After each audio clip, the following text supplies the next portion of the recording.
Night to remember, Ballon d'Or 2025.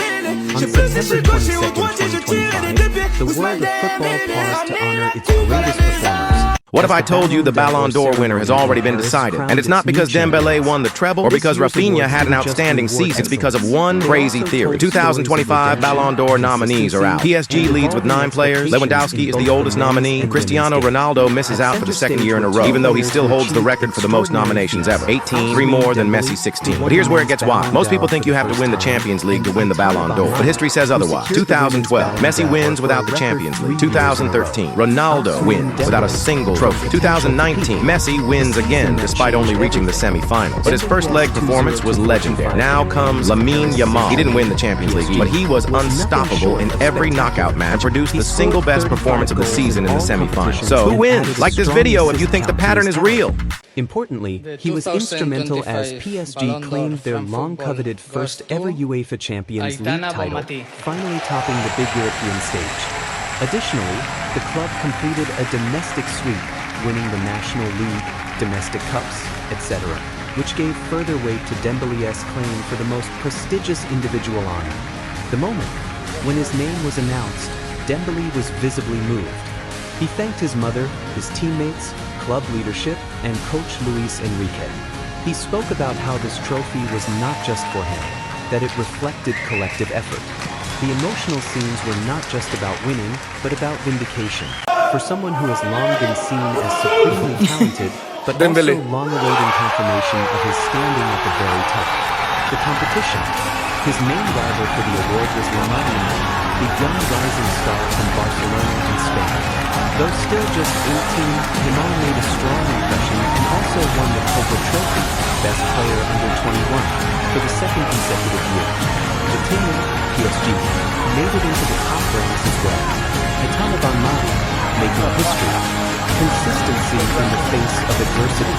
On the women's side, Ballon added yet another chapter to her already glittering story. She became the first woman ever to win the Ballon d'Or 3 years in a row. This puts her in very rarefied air. Only Lionel Messi and Michel Platini have ever achieved 3 consecutive wins in the men's version. Barca Blaugranes. Despite some disappointments during the season, her club FC Barcelona lost in the UEFA Women's Champions League final, and Spain lost in the Women's Euro final. Bonmati's performances remained elite. Her leadership, influence in big matches, and regular outstanding displays meant that, even without every trophy, she was indisputable in the eyes of many. Recognition of collective strength. In her acceptance speech, Bonmati acknowledged that these honors are built on more than individual brilliance. They reflect teamwork, club support, coaching, and the rising standards across women's football. Her success underlines how the game is valued more broadly now. Performances are recognized even when there are losses, and consistency counts as much as moments of glory. Supporting awards and highlights. The Ballon d'Or night wasn't just about the top male and female winners. There were several other major pieces of recognition that fill out the picture and help show where football's balance is shifting. Copa trophies, Lamine Yamal, men, and Vicky Lopez, women, were honored as the best under-21 players. Barca Blaugranes, Yashin trophies, Gianluigi Donnarumma, men, and Hannah Hampton, women, picked up the Best Goalkeeper awards. Ballon d'Or 2025. Was named Men's Coach of the Year. Serena Wiegman, England, won the Women's Coach honor. Clubs of the Year. PSG was the Men's Club of the Year. Arsenal took the Women's Club of the Year. What this means moving forward. For Dembélé and PSG, this Ballon d'Or win could be a turning point in Dembélé's career. He has long been celebrated for his talent but sometimes questioned for inconsistency or injury setbacks. Now, with a Champions League title and a full season of top performances, his place among the top players is beyond debate. For PSG, this represents more than just a trophy for a player. It is validation of the club's project. After seasons of near misses in Europe, the club's faith in building a strong squad, getting the right coaching staff, and giving players like Dembélé roles where they can shine has paid off. It sets a higher bar for what is expected in future seasons. For women's football and Bonmati's three-peat isn't just a personal achievement, it's symbolic. It says that women's football is now being judged more fairly and with greater respect. Even players from teams that don't win every trophy can still make their mark. It also increases expectations. Future winners will be asked not just to shine in positives but to show resilience when things don't go perfectly. The fact that she could win despite heartbreaking losses shows the sport's maturity in how it values leadership, consistency, and influence across the season. Younger players will see her path as a model, not just flashy moments, but steady excellence.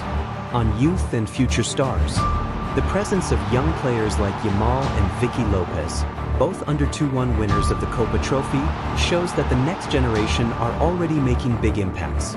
Football fans should expect more from rising talents, more competition for these individual awards, and perhaps more surprises. On what voters value, a clear pattern emerges: big matches matter. Champions League success, major domestic league wins, and international tournaments weigh heavily. But also, regular consistent performances, goals, assists, all competitions Ballon d'Or are essential. 2025. And importantly, even when one doesn't get every trophy, the story of the season, the narrative of resilience, leadership, and influence matters. Final reflections. The Ballon d'Or 2025 was a ceremony that balanced acknowledgement of historic firsts with respect for tradition. It highlighted how the game is evolving, both in the men's and women's ranks. Dembele's rise to the top shows that persistence, adaptability, and stepping up in key moments can rewrite one's story. Henri's third consecutive victory underscores that consistency, leadership, and influence are as vital as any trophy. For fans, it gives us new benchmarks. For players, new inspirations.